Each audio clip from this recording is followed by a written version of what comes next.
Hello बच्चों, कैसे हो आप सब? ठीक ठाक है, हाल चाल बढ़िया है। आज हम आपका जो है स्वागत करते हैं अपने इस प्यारे से चैनल पर। Welcome to all of you my YouTube physics channel. और आज हम लोग जो है एक नए टॉपिक को जो है आपसे इंट्रोड्यूस कराएंगे और पढ़ेंगे, जानेंगे, समझेंगे क्या हमारा टॉपिक है। बहुत ही कह सकते हैं कि इंटरेस्टिंग टॉपिक, इंपॉर्टेंट टॉपिक है। तो टॉपिक हमारा उसी चैप्टर से रिलेटेड है, लॉज ऑफ मोशन से। एंड टॉपिक इज लास्ट जो क्लास में हमने आपको बताया था उसी से रिलेटेड जो है हम शुरू करते हैं। जैसे हमने आपको बताया था limiting friction. Limiting friction limiting friction की बात कही थी। और लिमिटिंग फ्रिक्शन जो कि हम जानते हैं कि मैक्सिमम वैल्यू ऑफ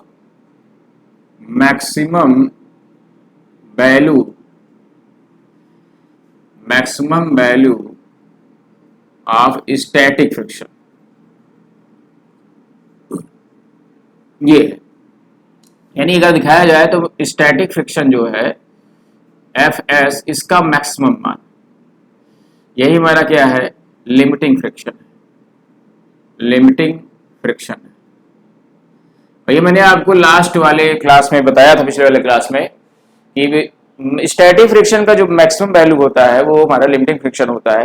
यानी कि when the friction comes in between the surfaces of an objects, when one objects just comes in the state of motion on the other surface of an object. एक object जब motion की अवस्था में, just comes in the state of motion, एक motion की अवस्था में जब कोई ऑब्जेक्ट इट मींस आ जाए, जैसे ही मोशन की अवस्था में आने लगता है, उस अवस्था में हमारा जो स्टैटिक फ्रिक्शन काम कर रहा पहले से, यानी स्टैटिक फ्रिक्शन जो वहां पे प्रोड्यूस हुआ है उसका जो मैक्सिमम मान वहां क्या है, वैल्यू बढ़ जाती है स्टैटिक फ्रिक्शन की। और उस स्टैटिक फ्रिक्शन की जो वैल्यू बढ़ी हुई है वही हमारी क्या है, लिमिटिंग फ्रिक्शन कहलाती है। ठीक है। तो स्टैटिक फ्रिक्शन का जो बढ़ा हुआ मान है, यानी जो मैक्सिमम मान है, वो हमारा क्या है, लिमिटिंग फ्रिक्शन। अच्छा, लिमिटिंग फ्रिक्शन की कंडीशन में ऑब्जेक्ट क्या है कि मोशन की अवस्था में आने लगता है, it mean just comes in the state of motion. और मोशन की अवस्था में होगा तो उस अवस्था में क्या है कि मोशन में आने की एक्सटर्नल फोर्स की वैल्यू बढ़ती है और ये ऑब्जेक्ट मोशन की अवस्था में आता है और उस समय जो है स्टैटिक फ्रिक्शन का मैक्सिमम मान काम करता है। ठीक है। अच्छा, दो फोर्सेस जो कि ऑलरेडी काम कर रहे हैं, एक वेट है और इसका एक फोर्स ऑफ रिएक्शन काम कर रहा है। ठीक है। तो ये एक्सटर्नल फोर्स के बढ़ने की अवस्था में, यानी ये हम एक्सटर्नल फोर्स का जो अप्लाइड एक्सटर्नल फोर्स है इसको बढ़ाते हैं, तो then an object comes in the state of motion and on that condition the opposite force which is acting between the surfaces is called static friction, the maximum value of static friction. Yeah, you can say that is a limiting friction.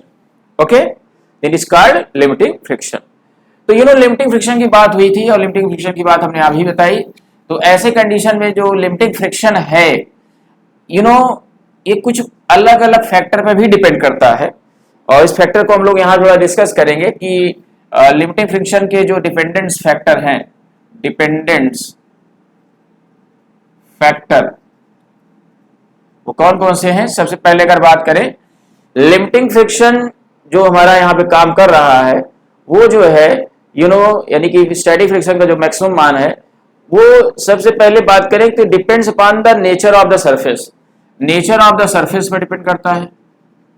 Nature of the surface जो main dependence factor है उसको हम आपको introduce करा रहे हैं। Nature of the surface, surface से depend करता है। दूसरा है कि ये इंडिपेंडेंट होता है, independent of the area of surfaces, area of the surfaces.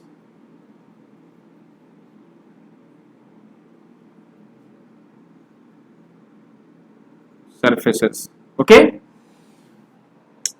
Area of the surfaces से इंडिपेंडेंट होता है। तीसरा है कि ये एक सेल्फ एडजस्टिंग कह सकते हैं कि ये उस अवस्था में एक सेल्फ एडजस्टिंग फोर्स की यहाँ पे फॉर्म में प्रोड्यूस होता है।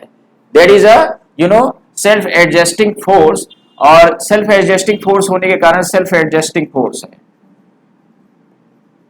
सेल्फ एडजस्टिंग फोर्स है, ठीक है।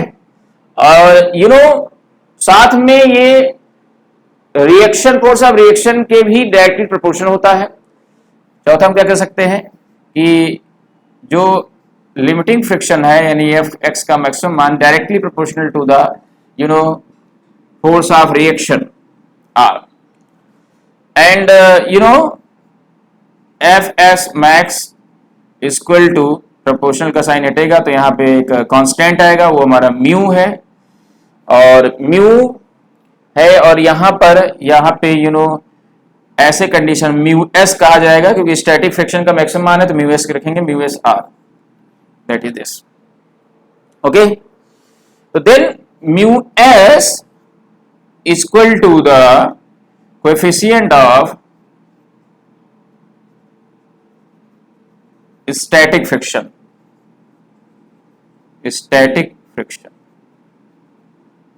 Okay. Mu s is the coefficient of static friction, ये कोएफिशिएंट ऑफ स्टैटिक फ्रिक्शन कहलाता है। That's clear, mu s is the coefficient of static friction, okay. तो then mu s is the coefficient of static friction, तो you can see that, यहां से हम लोग देख सकते हैं कि यहां से क्या मिल जाएगा, mu S equal to F S max upon R, ये F S max upon R, ठीक है। यानी कि यहां पर लिमिटिंग फ्रिक्शन जो है, लिमिटिंग फ्रिक्शन अपॉन ये रिएक्शन अपॉन आर, नहीं that is the reaction, okay. तो ये जो हमारा रिएक्शन काम कर रहा है और लिमिटिंग फ्रिक्शन दोनों का रेशियो हमारा कोएफिशिएंट ऑफ स्टैटिक फ्रिक्शन कहलाता है। यानी कि आप कह सकते हैं कि coefficient of static friction is defined as the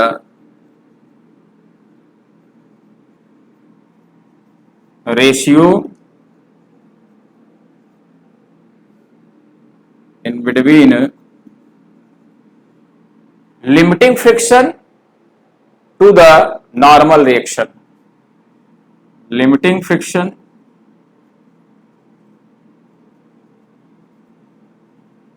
to the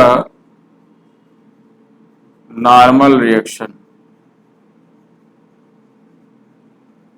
limiting friction to the normal reaction, ठीक है।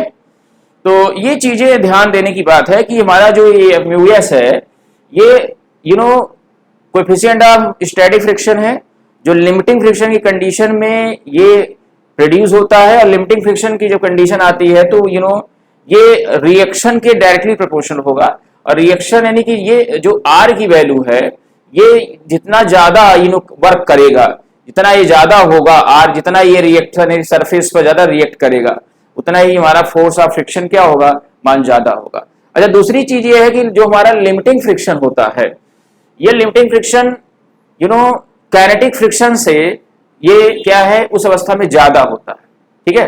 काइनेटिक फ्रिक्शन से ज्यादा पाया जाता है, काइनेटिक फ्रिक्शन जो है लिमिटिंग फ्रिक्शन से कम होता है।